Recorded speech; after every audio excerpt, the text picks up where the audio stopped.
Welcome to lesson 9 of the topic Matter 2. The title for this lesson is Making Compounds, and our question for this lesson is how do you make iron sulphide? The key words for this lesson are atom, element, ion, metal, non-metal, and ionic bonding. First of all, we have a knowledge check to complete, so make sure that you pause the video and give yourself enough time to answer all 8 questions before the answers appear. Here are the answers. So the force that joins oppositely charged ions is electrostatic forces. These form ionic bonds. The unreactive group of elements is group 0. These are the noble gases. The chemicals at the start of a reaction are called the reactants. The compound made from the reaction between magnesium and oxygen is magnesium oxide. When two different elements chemically bond, they form a compound. Metals become positive ions. This is because they lose electrons. Atoms lose or gain electrons because they have an incomplete outer shell, so they need to gain or lose electrons in order to complete that shell. Once they complete that shell, they become stable or unreactive. And non-metals become negative ions because they gain electrons. Make sure that you mark your work. Make any corrections that you need to with a different coloured pen.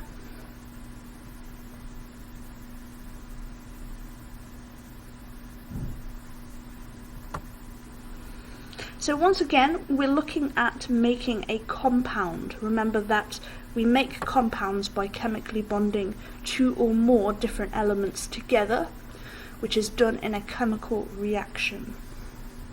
To name the compound, we use the names of the elements that come together, that are bonded together in the reaction.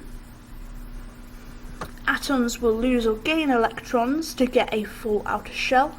When they do this, they either become positive ions or negative ions, depending on if they are a metal or non-metal. Because 2 oppositely charged ions are attracted to each other by an electrostatic force, an ionic bond is formed, which then creates the compound.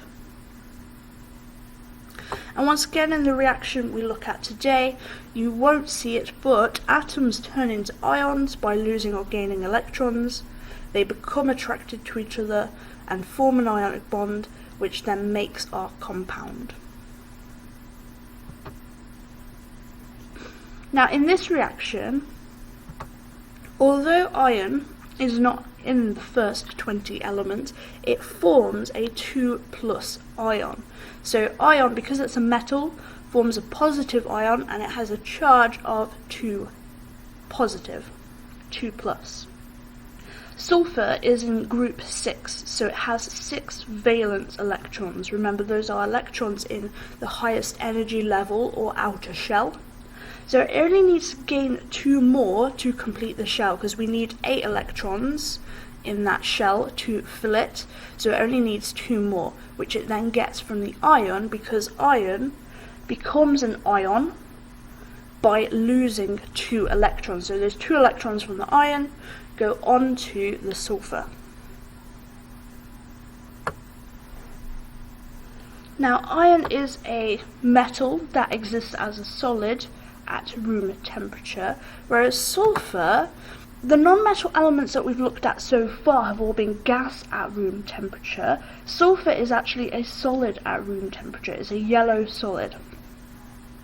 Now, in order to chemically combine the 2 elements into a compound, much like with magnesium and oxygen, we need heat. We need heat energy. The energy that we provide encourages the atoms to become ions, so it encourages them to lose or gain those electrons to form a bond by electrostatic forces. Now, to increase the rate of reaction, that means to make the reaction faster, the iron we use is broken down into small filings. So you've probably heard of iron filings before. You can use them to see a magnetic field around a magnet. Now the sulphur is a powder. Both of these things, having the ion in filings and sulphur as powder, means that it has a greater surface area. Because they're in small little bits, they have a higher surface area than one big chunk of iron or sulphur.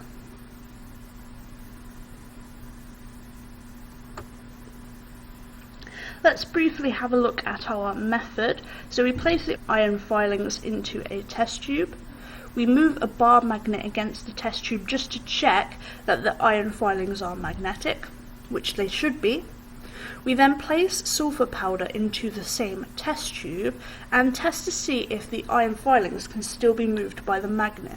We do that to check that it is a mixture, it hasn't become a compound yet. Because we can still separate the iron filings from the sulphur powder, it means that they haven't reacted yet. So just putting them into the same test tube, you're not going to get a reaction. You need that energy from the Bunsen burner in order to heat up both elements and encourage them to then bond together, to react together. You then place the test tube into the flame of the Bunsen burner and heat it to make sure that the reaction starts. So we now have a video that shows our reaction of iron and sulphur.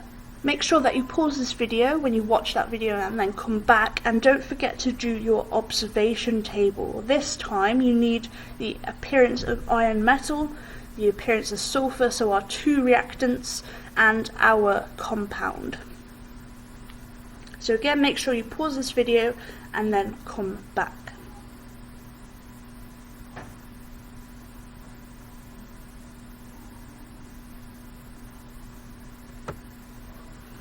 So the appearance of iron metal is a dark grey solid. If you just put grey, shiny metal solid, any of that is fine. Okay, obviously it's quite tough. In filings you won't see that as much because obviously it's broken down quite a lot. But if you had a lump of metal, iron, then it would be tough. It would be quite hard to break. Whereas sulphur is soft, pale yellow, it's brittle as well, so it will break quite easily, and that's how it can be broken down into powder. And lastly then, our iron sulphide is blackish grey, and it's clumpy and it's solid. So when we form a compound from iron and sulphur, it does change the properties of those elements. They then become the compound, and the compound has different properties. It's quite a clumpy solid. It's got perhaps a little bit more of that brittle side to it than iron, because iron is quite tough, but it's not as brittle as sulphur would be, and it's definitely a different colour. Make sure that you correct your table, add anything that you need to in a different coloured pen.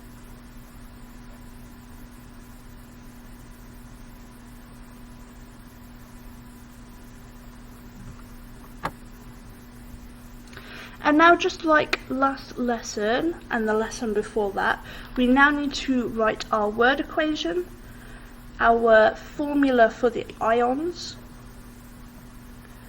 Make sure that you write them correctly, the correct way in terms of the symbol and the charge, and then try and do the chemical equation using the symbols, so our symbol equation. Have a go. Make sure that you pause this video so that you have enough time to fill it all in before the answers appear.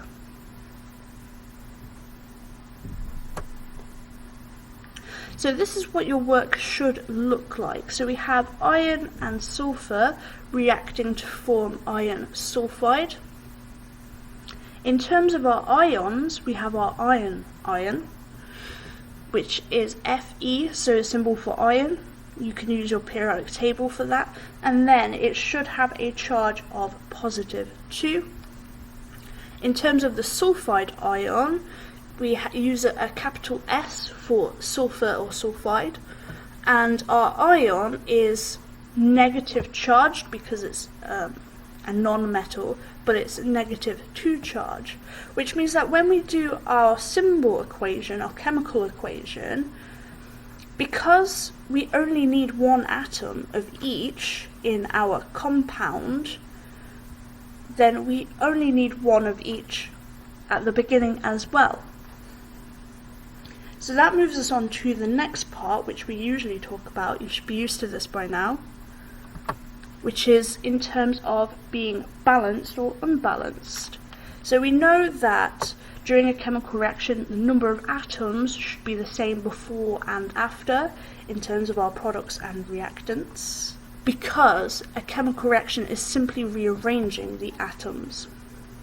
If we look at our chemical equation, we will see that we only need one of each ion to form the ionic compound, which means we start with one atom of each, and our equation then is balanced.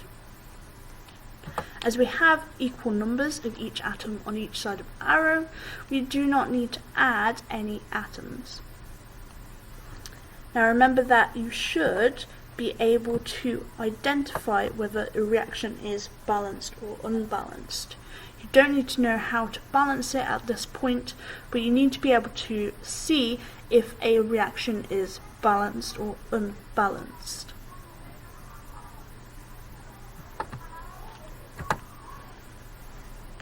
We now have our usual questions about the practical and our knowledge check, so make sure that you pause the video, give yourself enough time to answer all of the questions before the answers appear. When it comes to the properties of the compound iron sulphide, it's very different from the elements it is made from, because iron is magnetic, whereas sulphur and iron sulphide are not magnetic. So when iron and sulphur bind together, the compound made is not magnetic compared to iron. It is also then a different colour in terms of sulphur versus iron sulphide, so make sure that you add that in as well. Now the reason that we know a chemical reaction took place in our experiment was that there was a sign that a reaction occurred, which was the appearance changed between the reactants and the product. Not only that, but we also added energy into this reaction. So by heating the reactants up, we obviously put energy in there, that heat energy, which makes the reaction take place. In terms of the chemical formula for the reaction between lithium and sulphur to make lithium sulphide, very similar situation to iron and sulphur. Lithium is a metal and it becomes a positive ion, but it has a charge of +1. The sulphide ion has a charge of -1, so we only need one ion of each. Therefore, our equation, our chemical formula, is pretty much the same. In terms of a knowledge check then, so the compound made from the reaction between magnesium and chlorine is magnesium chloride. We get a compound when two different elements chemically bond, and they form a compound. Atoms lose or gain electrons because they have an incomplete outer shell, so they need to lose or gain electrons in order to complete that shell, and when they do, they'll become stable. Non-metals become negative ions because they gain electrons. The force that joins oppositely charged ions is electrostatic forces. These form ionic bonds. The chemicals at the start of a reaction are called the reactants. Metals become positive ions because they lose electrons.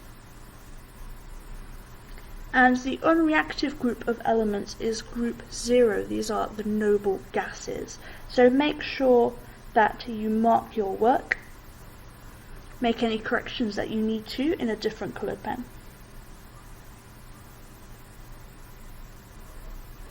Last of all then, we have a synoptic assessment to complete, 30 questions this time, so make sure that you pause the video, give yourself enough time to answer all 30 questions before the answers appear.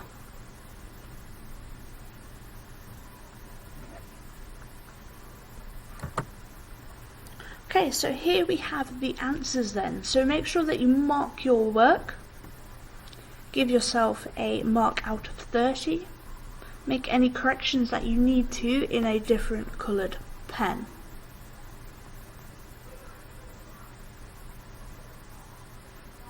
Okay, that wasn't quite the last thing, so last of all, very last of all, because it's the end of the topic, we have an application of knowledge set of questions. So again, pause the video, give yourself enough time to answer all of the questions before the answers appear.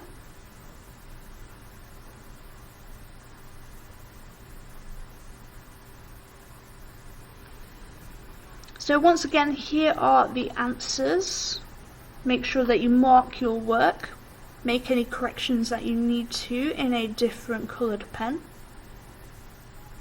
Now in terms of these drawings, the atom and the ion drawing, obviously most of the time we use X's to represent the electron. So if you've done that, then that's really good. And that is the end of the lesson and the end of the topic. Thank you.